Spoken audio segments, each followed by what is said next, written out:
Hi welcome back to my channel. അപ്പോൾ ഇന്നത്തെ video നമ്മളിവിടെ കുഞ്ഞിന് എങ്ങനെയാണ് ക്യാരറ്റ് വേവിച്ച് കൊടുക്കുന്നതെന്നാണ് കാണിക്കുന്നത്. ആദ്യം തന്നെ ക്യാരറ്റിൻ്റെ കുറച്ച് ഭാഗം, വളരെ കുറച്ച്, ഒരു പകുതിയുമില്ല അതിലും കുറച്ച് ഭാഗം എടുത്തിട്ട് ആവിയിൽ വെച്ച് വേവിച്ചു. അതൊന്ന് തണുത്ത് കഴിഞ്ഞപ്പം നമ്മുടെ ജ്യൂസറിലിട്ട് നന്നായിട്ട് കുറച്ച് വെള്ളം കൂടെ ചേർത്തിട്ട് നന്നായിട്ടൊന്ന് അടിച്ചെടുത്തു. ഈ ഒരു രീതിയിൽ ഇതാ കിട്ടിയിട്ടുണ്ട്. ഈ ഒരു രീതിയിൽ നമുക്ക് കുഞ്ഞിന് കൊടുക്കാം. അല്ല എങ്കിൽ ഞാൻ ചിലപ്പോഴൊക്കെ ചെയ്യുന്നത് ഇതുപോലെ കുറച്ച് ബ്രസ്റ്റ് മിൽക്ക് ആഡ് ചെയ്ത് കൂടെ കുറച്ച് പനങ്കൽക്കട്ടം കൂടെ ചേർക്കുന്നുണ്ട്, ചെറിയൊരു മധുരത്തിന്.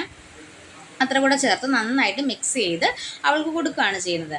ഇത് തന്നെ അവളങ്ങനെ ഒരുപാട് കഴിക്കാറില്ല. പിന്നെ പാലിൻ്റെ ആ ഒരു വെള്ളമൊക്കെ ഉള്ളത് കൊണ്ട് അവൾ കുറച്ചൊക്കെ അതിൻ്റെ വെള്ളം മാത്രം കുടിക്കാറുണ്ട്. ഇത് തന്നെ നമ്മൾ നടത്തിയും ഇരുത്തിയും കിടത്തിയൊക്കെ വേണം കൊടുക്കാൻ.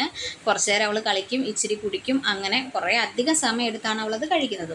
അപ്പോൾ ഈ ഒരു രീതിയിലാണ് ഞാനിവിടെ കുഞ്ഞിന് ക്യാരറ്റ് കൊടുക്കാറ്. അപ്പോൾ അത്രയേ ഉള്ളൂ ഇന്നത്തെ വീഡിയോ. എല്ലാവർക്കും ഇഷ്ടമായെങ്കിൽ ലൈക്ക് ചെയ്യാനും ചാനൽ സബ്സ്ക്രൈബ് ചെയ്യാനും മറക്കരുത്. Thank you for watching.